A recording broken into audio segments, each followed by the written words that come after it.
Assalamualaikum warahmatullahi wabarakatuh. Apa kabar Bunda cantik? Sehat dan bahagia selalu dan senantiasa dilimpahkan rezeki yang berlipat ganda. Amin.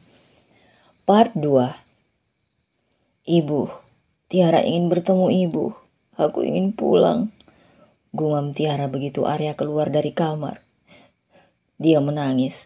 Sudah tidak betah tinggal di sana meski sudah lebih dari 2 minggu. Tapi masih tak ada yang dia dapatkan sama sekali.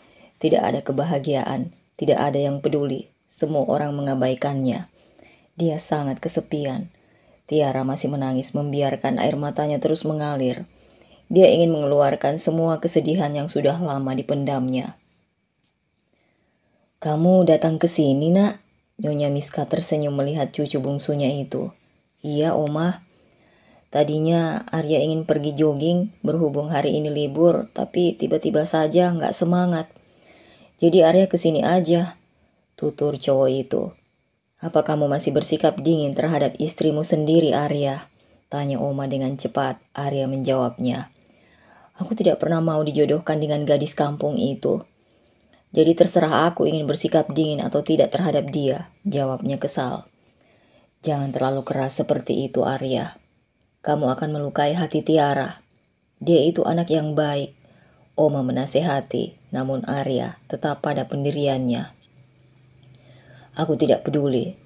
Kamu tahu kenapa Oma tidak mau tinggal di rumah utama lagi? Tanya Oma. Karena Oma tidak suka dengan istrinya Mas Ardian, jawab Arya spontan, dan jawabannya itu tepat sekali. Kamu benar, tidak hanya itu. Oma juga tidak suka dengan pilihan Olivia. Dia menikah dengan Andika tanpa menelusuri asal-usulnya dulu. Tutur Oma. Arya menyipitkan matanya. Sepertinya dia memang tidak bisa menahan rasa penasarannya. Maksud Oma? Kamu tahu Arya, keinginan dia hanya untuk merebut harta keluarga kita. Salah satu anak buah Mama memergokinya saat sedang bicara dengan seseorang di telepon. Tutur Oma Miska memberitahu. Arya juga merasa seperti itu, Oma. Hanya saja Arya belum mendapatkan buktinya. Dan yang anehnya, kemarin Arya melihat Melisa dan Mas Andika itu pulang bareng. Mungkin itu hal yang wajar, namun mereka terlihat sangat akrab. Kamu mulai curiga? Tebak Oma. Kalau bicara soal curiga, aku sudah curiga sejak dulu sama mereka berdua. Cuma belum memergokinya saja. Kalau sampai aku melihat mereka bermesraan, maka aku akan segera bertindak. Ucap lelaki itu. Dia diam sejenak, menarik nafas dan mengambil teh yang dibawakan oleh Tessa untuk kemudian meminumnya. Oma juga tidak bicara apa-apa lagi. Matanya menatap pagar yang menjulang tinggi, yang menjadi pembatas antara rumah utama dan rumah yang sedang ditempatinya. Rumah yang sekarang ditempati Oma memang tidak terlalu besar. Rumah minimalis itu dibuat setahun setelah kematian Papa Arya, atas perintah Oma Miska sendiri. Dan setelah Ardian menikah, Oma memutuskan untuk tinggal sendiri saja, terpisah dari cucu dan menantunya, karena sebenarnya beliau tidak suka dengan calon istri pilihan Ardian. Bunga-bunga di sini cantik, Oma, ucap Arya. Bunga-bunga itu Oma sendiri yang tanam. Kalau Oma suka, kamu mau nggak sekali-sekali ngajak Tiara datang ke sini? Tanya Oma Miska penuh harap. Aku belum bisa menerima dia sebagai istriku, Oma. Rasanya aneh, tiba-tiba saja aku sudah memiliki istri. Padahal aku belum siap untuk menikah, tapi Mama sangat memaksa. Arya memijit kepalanya yang terasa pusing memikirkan hidupnya yang sangat rumit itu. Banyak sekali masalah akhir-akhir ini. Oma juga tidak bisa duduk diam begini, ucap wanita itu. Keberadaan Yuna juga belum diketahui. Padahal sudah berbulan-bulan aku menyuruh orang-orang untuk mencari tahu di mana Yuna. Tapi belum menemukan titik terangnya, ujar Rangga. Wajahnya murung, tatapannya juga terlihat tidak ada gairah sama sekali. Apa kamu sudah mencoba bertanya kepada para pelayan di sini? Tanya Oma.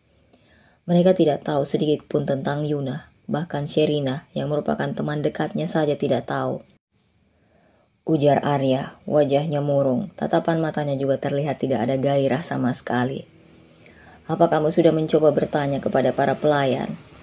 Mereka tidak tahu sedikit pun tentang Yuna, bahkan Sherina yang merupakan teman dekatnya saja tidak tahu, ujar Arya. Tiba-tiba dia menghilang begitu saja. Bukankah ini hal yang aneh? Wajah Oma terlihat tegang. Tapi mereka bilang kalau semua baju Yuna sudah tidak ada di lemarinya. Dan aku juga sudah menyuruh Reza untuk memantau di kediaman keluarga Yuna. Dan dia bilang Yuna juga tidak ada di rumahnya. Kamu sudah melihat semua rekaman CCTV di rumah Ar? Tanya Oma Miska. Sudah Oma, tapi yang anehnya Yuna sama sekali tidak terlihat di CCTV. Sepertinya sudah ada yang menghapus sebagian dari CCTV itu, ujar Arya. Kalau keluarganya tahu Yuna sudah tidak ada di rumah kita, maka kita pasti akan berurusan dengan pihak kepolisian. Untuk sementara, Arya akan berusaha menutupi masalah ini dengan baik. Jangan sampai keluarganya tahu sebelum kita mengetahui dengan pasti keberadaan Yuna, ucap Arya. Mereka tidak tahu kalau Mira dan pelayan lainnya di rumah itu mengetahui sesuatu tentang penyebab hilangnya Yuna. Hanya saja mereka tidak berani mengatakannya, karena takut nyawa mereka yang bakalan jadi taruhannya. Kediaman keluarga Arya. Mbak, aku mau pulang saja. Aku mau pulang ketemu ibu, ujar Tiara. Suaranya terdengar parau. Non Tia minum obat dulu ya. Nanti kalau Den Arya sudah pulang, baru kita minta Den Arya untuk mengantarkan Nona Tiara pulang ke rumah ibu, kata Lia. Dia berusaha membujuk Tiara agar mau meminum obatnya. Tiara hanya menggelengkan kepalanya dengan lemah. Sementara itu Arya kembali ke rumahnya setelah obrolannya dengan Oma selesai. Rumah mewah bak istana itu terlihat sangat sepi hari ini. Hanya ada 3 pelayan yang terlihat mondar-mandir sibuk mengerjakan tugas mereka masing-masing. Kamu pasti ke rumahnya Oma ya? Tebak sang mama. Iya mah, kok mama tahu? Tadi mama seperti lihat kamu membuka gerbang belakang. Oh, hanya itu saja kata yang keluar dari mulutnya. Dia kemudian kembali melanjutkan langkah kakinya menuju kamarnya. Ingin segera mandi dan pergi keluar untuk bertemu dengan sahabatnya. Tiara sakit, sebaiknya kamu bawa dia ke rumah sakit, suruh mamanya. Mama kan ada, mama saja yang bawa. Kamu kan suaminya, sudah jadi tanggung jawab kamu untuk mengurusi dia. Kenapa harus mama? Yang menyuruh aku untuk menikahi dia kan mama, jadi tanggung jawab mama untuk mengurusi dia kalau terjadi sesuatu sama dia. Dia itu punya nama Arya, pekik Bu Amara marah dengan sikap anaknya. Terserah mama lah, pungkasnya sambil berlalu pergi. Melihat Arya yang sudah kembali, Tiara segera bangun dari tidurnya. Kalau sakit ya tidur saja, jangan sok kuat. Yang ada entar nyusahin aku lagi, ucapnya. Wajahnya terlihat tidak senang saat mengatakannya. Mas mau tidak mengantarkan aku pulang ke rumah ibu? Tanya Tiara berharap. Aku ada janji sama teman, jawabnya singkat. Tidak perlu menjawab mau atau tidak, sudah jelas dia memang tidak mau mengantarkan Tiara bertemu ibunya. Benar-benar pria berhati dingin. Mendengar jawaban Arya, Tiara merasa kecewa. Dia kembali berbaring, dan dia tidak memaksa suaminya, tidak juga meminta 2 kali. Cukup meminta sekali saja dan itu pun ditolak mentah-mentah. Aku harus bisa bertahan, mempertahankan hubungan ini untuk beberapa bulan ke depan.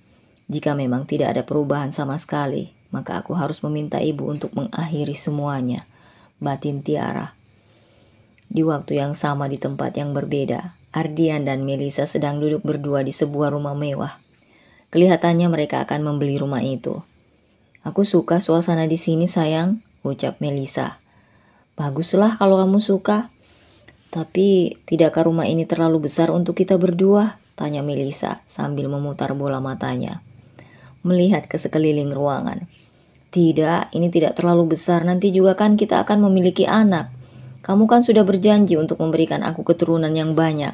Tutur Ardian mengingatkan. Sekarang Melisa terdiam. Dia seperti termakan omongannya sendiri. Memberikanmu anak? Aku sama sekali tidak menyukaimu Ardi, ucap Melisa dalam hatinya. Tapi sampai sekarang pun kamu belum hamil juga. Ardian terlihat kecewa. Belum rezekinya kita sayang, kamu harus sabar. Setahun lebih dia menikah dengan Ardian, tapi belum juga memiliki anak. Dia sendiri memang sebenarnya tidak ingin memiliki anak dari Ardian, karena yang dicintainya adalah Andika. Dia menikah dengan Ardian karena dia hanya ingin mengambil semua harta lelaki itu. Mungkin ada yang salah dengan kita berdua. Sebaiknya kita cek sekali lagi ke dokter, ajak suaminya. Gak ada yang salah sayang, kamu kan dengar sendiri apa yang dikatakan dokter. Kita ini sama-sama sehat, subur. Mungkin belum rezekinya kita. Kita harus sabar menunggu, ucap Melisa, seraya merebahkan kepalanya di bahu suaminya. Aku akan membeli rumah ini karena kamu juga menyukainya. Tapi, akankah Mama mengizinkan kita untuk keluar dari rumah itu? Ardi tidak yakin. Kita coba tanya sekali lagi sama Mama. Semoga saja kali ini Mama mengizinkan kita untuk tinggal di rumah kita sendiri. Bagaimanapun juga kita kan sudah berumah tangga, punya keluarga sendiri.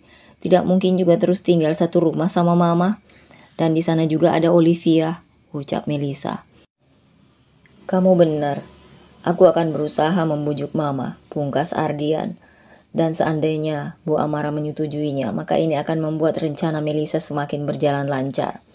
Karena dia memang sengaja ingin tinggal terpisah dengan mertuanya, supaya tidak ada yang bisa memantau gerak-geriknya. Setelah makan malam, usai Ardian dan Melisa mengajak Bu Amara duduk di ruang keluarga. Di sana juga ada Olivia dan Andika, sedangkan Arya tidak ikutan. Setelah makan malam tadi, dia langsung kembali ke kamarnya. Ma, aku dan Melisa sudah membeli rumah, dan kami ingin tinggal di rumah kami sendiri. Boleh kan? Pinta Ardian. Dia terlihat hati-hati sekali saat bicara, takut membuat mamanya tersinggung seperti beberapa waktu lalu. Kan sudah Mama bilang, kalian harus tetap di sini. Tidak ada yang boleh keluar dari rumah ini, tegas Bu Amara. Tapi Ma, nggak ada tapi-tapian. Kalian berdua harus nurut dengan apa yang Mama putuskan. Potong Bu Amara, tidak memberi kesempatan bagi Ardian untuk menyelesaikan ucapannya. Ma, please. Ardian mohon. Ardian juga ingin hidup mandiri. Lalu untuk apa Ardian menikah kalau pada akhirnya juga masih harus tinggal di rumah Mama? Lagian, di sini kan juga ada Olivia. Arya juga di sini. Ardian terus berusaha membujuk mamanya. Mas Ardi benar, Ma. Kami kan harus belajar hidup mandiri. Kalau terus seperti ini yang ada nantinya kami malah akan terus bergantung pada Mama, ujar Melisa menimpali. Kalian baru bisa keluar dari rumah ini kalau kalian bisa memberikan Mama cucu secepatnya, tutur Bu Amara. Andika sendiri sangat terkejut mendengarnya. Dia tidak menyangka kalau ibu mertuanya akan kembali mengungkit masalah itu. Kita juga sedang berusaha, Ma, jawab Ardian. Olivia yang sejak tadi diam langsung angkat bicara. Aku rasa Melisa memang tidak ingin punya anak dari Mas Ardian, ucap Olivia, matanya yang tajam melihat ke arah Melisa dengan tatapan sinis. Olivia, kamu kenapa menuduh aku seperti itu? Aku tidak seperti yang kamu pikirkan. Mana ada orang menikah yang tidak ingin punya anak, ucap Melisa. Dia tidak terima dengan ucapan pedas adik iparnya. Olive, kamu ini kenapa selalu mencari gara-gara sama istri aku? Aku tahu dari dulu kamu memang tidak pernah menyukai Melisa. Tapi setidaknya kamu bisa sedikit menghargai dia sebagai kakak ipar kamu, ucap Ardi setengah membentak. Maafkan Olivia atas ucapannya tadi, Mas. Kini Andika mulai merasa tidak nyaman. Berlama-lama di ruang keluarga itu, dia sudah dapat merasakan kalau sebentar lagi perang antara saudara akan dimulai. Ya, ucapan dia memang sudah keterlaluan. Dia sangat lancang dan aku harap kamu bisa mengajarinya bagaimana bersikap baik terhadap orang lain, ucap Ardian masih emosi. Mas, sudahlah, aku nggak kenapa-napa kok, Melisa mencoba menenangkan suaminya. Dan Olivia tersenyum miring sambil terus menatap Melisa dengan tajam. Dia benar-benar licik, sok baik, sudah jelas-jelas dia menikahi Mas Ardi karena ada maunya. Mungkin semua orang di sini bisa dia bohongi, tapi tidak dengan aku, dasar wanita racun, umpat Olivia dalam hati. Kalian selalu seperti ini. Bisa nggak sih kalian menghargai Mama? Bu Amara juga marah. Anak-anaknya sudah lama tidak akur. Antara Olivia dan Ardian selalu terjadi cekcok mulut. Selama Ardian menikahi Melisa, hubungan dia dan adik pertamanya jadi renggang. Olivia memang tidak pernah sekalipun suka dengan Melissa. Bukan karena Melissa tidak sekaya mereka, tapi karena Olivia mengetahui sesuatu tentang keburukan Melissa. Mereka semua terdiam, tidak berani lagi bersuara, takut mamanya akan lebih marah lagi. Kalau mama memang maunya seperti itu, maka aku akan mengikuti kemauan mama, ucap Ardian pada akhirnya. Dia setuju untuk tetap tinggal di rumah itu, sampai mereka bisa memberikan cucu untuk mamanya. Baguslah kalau kalian setuju dengan keputusan mama. Tapi mama harus bisa menjamin kenyamanan Melissa di rumah ini. Mama harus lebih tegas dengan Olivia. Aku tidak ingin mendengar lagi ucapan menghina Olive untuk istriku. Mendengar keinginan kakaknya, Olivia cukup kaget. Sebegitu sayangnya dia dengan Melissa. Dan hal ini membuat Olivia semakin tidak suka dengan perempuan itu. Dengan hati dipenuhi amarah, dia bangkit dari duduknya dan melangkah pergi. Namun sebelum itu dia kembali menyindir Melissa. "Selamat, kamu sudah berhasil mencuci otak Mas Ardian," ucapnya sinis dan langsung pergi. Andika mengikutinya dari belakang. "Lihat, Mama lihat sendiri kan? Tapi Mama masih tetap ingin kami tinggal di rumah ini. Yang ada, hubungan aku dan Olivia tambah tidak baik," ujar Ardian. "Sudahlah sayang, kamu jangan marah-marah. Aku sudah terbiasa, tidak apa-apa," ucap Melissa lembut. Sengaja berbuat seperti itu untuk mencari muka di depan suami dan mertuanya. "Ini yang terakhir kalinya kalian mendengar Olivia berkata hal seperti itu. Mama janji," Bu Amara meyakinkan. Entah bisikan dari mana yang membuat Arya tiba-tiba menyuruh Tiara untuk tidur seranjang dengannya. "Kamu tidur di sini saja," suruh lelaki itu. Tiara tidak menjawab, dia hanya menggelengkan kepalanya dengan lemah. Suhu badannya juga masih tidak normal, dia malah semakin merasakan kepalanya semakin sakit. Ingin mengatakan hal itu pada Arya, tapi tidak berani. "Kalau terus tidur di sana, badan kamu juga akan ikutan sakit," ucapnya lagi. Tiara masih tidak menghiraukan dia. Ia kemudian memejamkan matanya untuk segera tidur. Namun siapa sangka kalau Arya akan mengangkat tubuhnya dan meletakkannya di atas kasurnya. "Aku tidak." "Sudah diam. Jadi jangan banyak bicara," Arya memotong omongan Tiara. Benar-benar lelaki aneh, terkadang kasar, cuek, dan kadang-kadang perhatian. Sifatnya itu sangat sulit ditebak. Tapi jujur saja hal ini membuat Tiara sangat senang. Dia mulai menaruh harapan, berharap Arya akan bisa menerimanya sebagai seorang istri. "Ini hanya berlaku saat kamu sakit.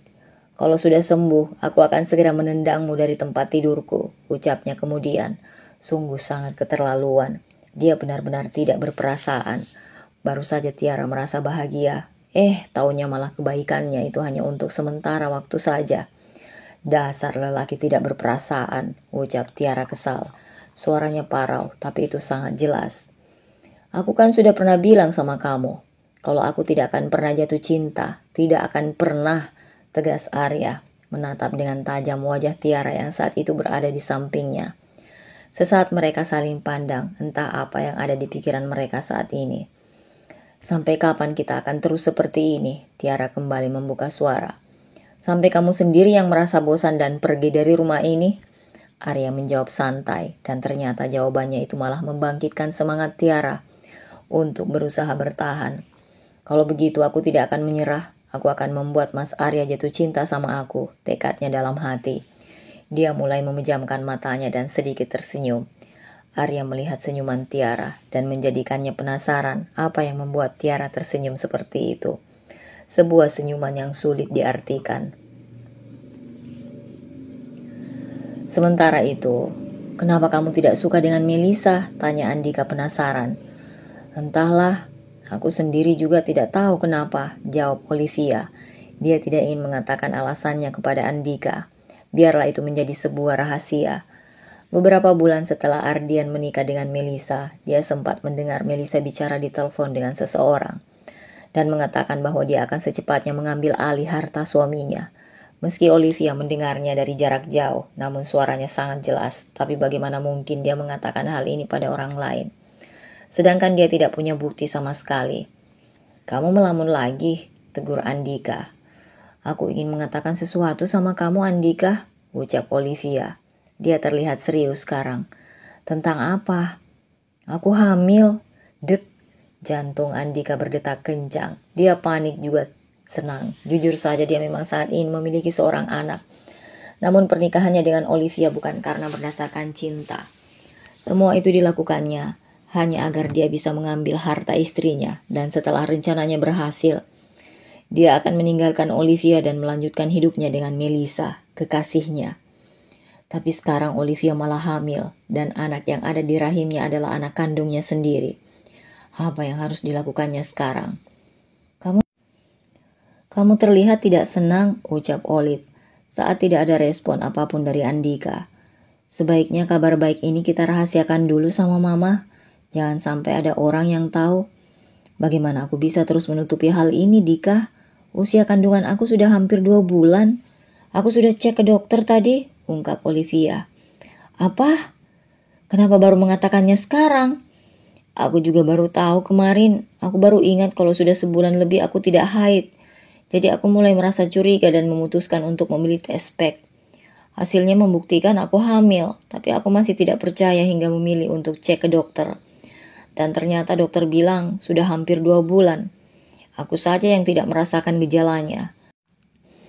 Biarkan saja dulu, nanti saja beritahu mama tentang kabar baik ini, usul Andika. Jelas saja keputusannya membuat Olivia heran. Kenapa juga kita harus menutup-nutupi hal ini dari mama? Bukankah kalau mama tahu mama akan sangat senang? Menghadapi pertanyaan Olivia membuat Andika gelagapan. Tidak tahu harus menjawab apa, karena yang dia ingin sembunyikan bukanlah dari ibu mertuanya, melainkan dari Melissa. Dia tidak ingin Melissa marah-marah kepadanya yang pada akhirnya berimbas kepada Olivia sendiri. Dia takut Melissa akan berbuat sesuatu yang nekat jika mengetahui kabar tentang kehamilan Olivia. Aku sudah sangat ngantuk, tidur yuk, besok. Aku juga ada rapat penting dengan klien, ucap Andika. Dia tidak menjawab pertanyaan Olivia, sengaja menghindar dengan alasan sudah mengantuk. Jawab dulu pertanyaan aku, rengek Olivia, namun Andika masih tidak menjawabnya. Dia malah memeluk tubuh istrinya dan memejamkan matanya sambil berucap. Kamu bawel banget. Olivia hanya bisa pasrah melihat mata suaminya yang sudah terpejam. Sepertinya Andika sudah benar-benar tidur. Tolong bawakan map yang berisi kontrak kerja kita dengan perusahaan Pak Andre Des, perintah Arya, penuhi bawa. Sementara di kediaman Oma Miska, bagaimana Amara? Apa semuanya berjalan lancar? Tanya Oma. Begitu Bu Amara duduk di depannya. Semuanya lancar, Mah. Tapi aku sudah mulai kewalahan menghadapi sifat Olivia. Adu wanita itu kepada mertuanya. Kamu harus sabar sama sikap dia. Bukankah dia dari dulu memang tidak suka sama Melissa? Jauh sebelum Ardian dan Melissa menikah, ucap Oma sambil tersenyum hangat. Mama tahu kamu sangat merindukan Wijaya. Kamu juga merasa berat menjalani semua ini tanpa dia. Tapi kamu tetap harus kuat demi anak-anak kamu. Lanjut Oma memberi semangat kepada Bu Amara, agar beliau tetap kuat dalam menghadapi semua masalah dalam hidupnya. Jujur saja, Mah, aku sudah lelah banget. Lelah menghadapi ini semua sendirian. Kalau dulu ada Mas Wijaya, tapi sekarang aku sendiri dan dikelilingi oleh orang-orang yang berhati jahat. Aku sendiri tidak tahu mana kawan, mana lawan. Semuanya terlihat baik di depan, tapi di belakang siapa tahu. Aku capek, Mah, keluh Bu Amara, matanya mulai berkaca-kaca. Mama bisa merasakan apa yang kamu rasakan, Amara. Mama juga sama. Wijaya adalah anak Mama satu-satunya, dan dia harus meninggal dalam kecelakaan itu. Tapi jasadnya tidak ditemukan. Hancurnya hati Mama setiap kali teringat akan kejadian naas itu. Namun, Mama yakin Wijaya masih hidup sampai sekarang. Hanya saja kita tidak tahu keberadaannya di mana. Semoga apa yang Mama katakan memang benar. Kalau memang Mas Wijaya masih hidup, aku akan sangat bahagia, ucap Bu Amara dengan mata berbinar seketika. Punya banyak harta itu juga tidak membuat Mama bahagia. Rasanya lebih tenang kalau bisa hidup sederhana seperti ini, ujar Oma Miska. Bu Amara sedikit heran mendengar penuturan ibu mertuanya. Apa dia tidak salah dengar kalau tadi itu ibu mertuanya itu mengatakan hidup sederhana? Sambil tersenyum lucu Bu Amara berkata, Seperti ini Mama bilang hidup sederhana. Iya, sederhana. Dan ini membuat Mama sangat nyaman. Rasanya tenang jauh daripada orang-orang yang sibuk mencari kesempatan untuk merebut harta keluarga kita. Jawabnya santai. Bu Amara mengedarkan pandangannya ke sekeliling ruangan. Rumah yang ditempati Oma memang tidak terlalu besar. Tapi di dalamnya sangat mewah, semua barang-barang mahal. Rumah yang hanya memiliki satu lantai itu didesain dengan begitu sempurna. Membuat betah berlama-lama tinggal di sana. Dan Oma bilang, beginilah hidup sederhana. Pantas saja membuat Bu Amara tertawa. Mama tidak sadar apa? Rumah Mama ini sudah termasuk mewah loh. Meski tidak terlalu besar namun di dalamnya semua barang-barang mahal. Dan di luar, tamannya juga sangat indah. Bahkan Mama juga menghabiskan puluhan juta untuk membuat taman itu. Dan setiap minggu sekali harus menghabiskan beberapa juta. Hanya untuk menyewa tukang kebun yang handal untuk merawat tanaman Mama. Apakah seperti itu yang dikatakan hidup sederhana? Tanya Bu Amara sekali lagi. Oma Miska menghembuskan nafasnya yang terasa berat. Lalu, apakah Mama harus tinggal di desa dengan gubuk bambu? Biar bisa dikatakan sederhana begitu. Lanjut Oma lagi. Bukan seperti itu juga, Ma. Maksud hidup sederhana itu ya kita harus bisa hidup apa adanya. Nggak mencerminkan sikap yang berlebihan ataupun mengandung unsur kemewahan. Nah, kalau kayak kehidupan Mama sih, belum bisa dikatakan sederhana. Tutur Bu Amara menjelaskan. Mama masih sanggup membelinya ya dibeli saja. Yang penting Mama nyaman di sini meski sendiri daripada tinggal di rumah kamu sama menantumu itu. Mama lebih suka di sini, ucap wanita itu jujur. Sementara itu, Melisa. Siapa suruh kamu duduk santai di sini? Tanya Melisa yang datang tiba-tiba dan membuyarkan lamunan Tiara. Tiara yang saat itu duduk di tepian kolam dan menjulurkan kakinya ke dalam kolam. Langsung melihat ke arah kakak iparnya yang berdiri di sampingnya dengan berkacak pinggang. Lagi menikmati pemandangan di sini saja, Mbak. Buatin aku air dingin. Sekarang, Mbak. Tahun depan. Ya sekarang lah. Jawabnya kesal menghadapi pertanyaan bodoh Tiara. Tiara langsung bangkit berdiri dan segera pergi ke dapur untuk membuatkan minuman dingin buat Melisa. Biar Mbak bantuin Rah, pinta Lia. Akhir-akhir ini mereka berdua sangat akrab, sudah seperti kakak beradik. Tiara menggeleng pelan. Gak usah Mbak, pasti buat wanita itu kan, tebak Lia. Sst, Tiara menempelkan telunjuknya di bibir Lia, menyuruh perempuan itu untuk mengecilkan volume suaranya. Jangan keras-keras ngomongnya, ntar didengar Mbak Mel, lanjutnya lagi. Kamu jangan mau diperbudak sama dia, kamu itu juga menantu di rumah ini. Kamu berhak mendapatkan perlakuan yang sama, tutur Lia. Dia sedang mengajari Tiara bagaimana menghadapi sikap Melisa yang suka seenaknya. Sudah, gak apa-apa, cuma buatin air doang Mbak. Apa susahnya? Jawab Tiara sambil berlalu pergi. Dia membawa sirup dingin itu untuk Melisa. Sudah selesai buatnya? Cepet banget. Kuenya mana? Tanya Melisa. Sebenarnya Tiara sangat kesal kala itu. Tapi tidak bisa meluapkannya. Dia hanya bisa bersabar. Aku ambil dulu Mbak, ucap Tiara. Buat siapa kue itu? Tanya Arya yang saat itu ternyata sudah pulang dari kantornya. Untuk Mbak Melisa Mas, jawabnya lembut. Biar aku yang bawa, pinta Arya, tidak menunggu jawaban dari istrinya. Dia langsung mengambil sepiring kue yang dipegang Tiara dan membawanya ke Melisa.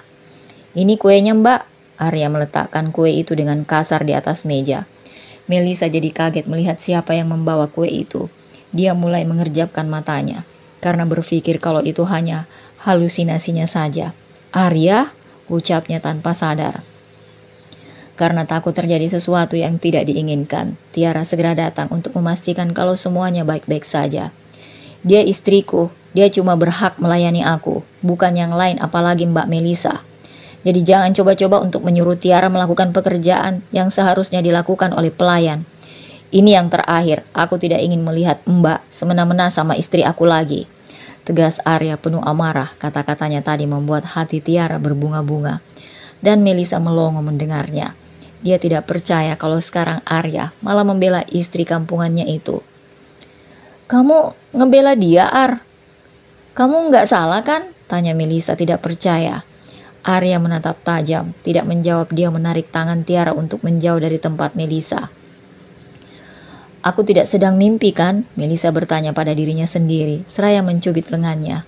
Ah, sakit, ucapnya. Itu bukan mimpi, itu memang kenyataan.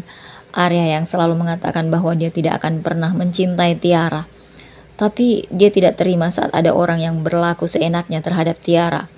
Tanpa disadarinya, dia sebenarnya sudah jatuh cinta pada istrinya. Mas Arya tadi itu ngebelain aku atau gimana? Tiara bertanya dengan polosnya. Menurut kamu bagaimana? Gak tahu, Tiara menggelengkan kepalanya.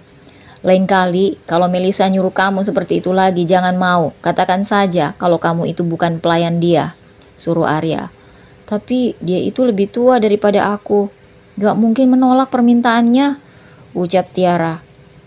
Kamu itu harus tegas jadi orang. Jangan mau dimanfaatin, disuruh ini, disuruh itu, seperti tadi. Mulai besok, kamu gak boleh lagi menuruti perintah Melisa seperti tadi. Mengerti? Ucap Arya tegas sambil memegangi kedua lengan Tiara. Tiara mulai menerka-nerka kalau Arya sudah bisa menerima kenyataan, kalau dia sudah menjadi istrinya sekarang. Kok malah bengong sih? Kamu mengerti kan dengan apa yang aku katakan barusan? Tanya lelaki itu saat melihat Tiara yang bengong dengan mata tidak berkedip sama sekali.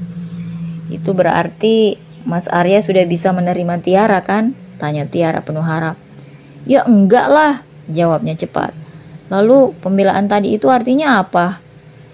Gak ada artinya sama sekali. Tadi itu aku ngebelain kamu karena aku memang tidak suka dengan sikap Melisa.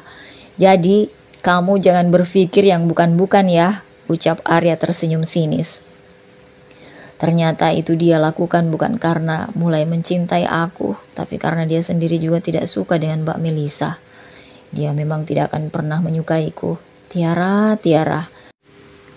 Mimpimu itu terlalu ketinggian, lirih Tiara dalam hatinya. Arya kemudian berbalik dan berjalan menuju kamar mandi. Tiara masih terpaku di tempatnya, dadanya terasa sesak. Dia masih harus bertahan. Dia harus bisa membuat Arya benar-benar mencintainya. Tapi bisakah dia melakukannya? Dia sendiri juga tidak yakin. Sementara itu di dalam kamar mandi, Arya mulai merenungi kembali tentang pertanyaan Tiara tadi. Perasaan bersalah tiba-tiba muncul. Apalagi tadi dia sempat menangkap ekspresi kecewa di wajah Tiara. Apakah sikapku sudah keterlaluan? Tapi aku mengatakan yang sejujurnya, kalau aku memang tidak mencintainya sama sekali. Dan tidak akan pernah, ucap Arya, bicara pada dirinya sendiri. Dia berusaha menepiskan bayang-bayang wajah Tiara yang seolah menari-nari di pelupuk matanya. Ai sial, kenapa juga aku terus terbayang-bayang dengan wajah dia? Bukankah aku tidak mencintainya? Arya kesal dengan dirinya sendiri. Tadi aku merasa sangat marah kepada Melisa karena membuat Tiara menjadi seperti pelayan. Bukankah itu dinamakan cinta? Tidak, aku tidak mungkin mencintainya. Arya menggelengkan kepalanya kuat-kuat. Lalu kalau bukan cinta terus apa? Dia semakin bingung dengan perasaannya sendiri. Beberapa hari yang lalu dia bahkan sama sekali tidak peduli dengan keadaan Tiara. Meski Tiara selalu berada di sampingnya, tapi dia tetap tidak menganggapnya ada. Namun setelah Tiara jatuh sakit hari itu, Arya jadi sedikit lebih perhatian. Dia sadar ada yang aneh dengan dirinya sendiri.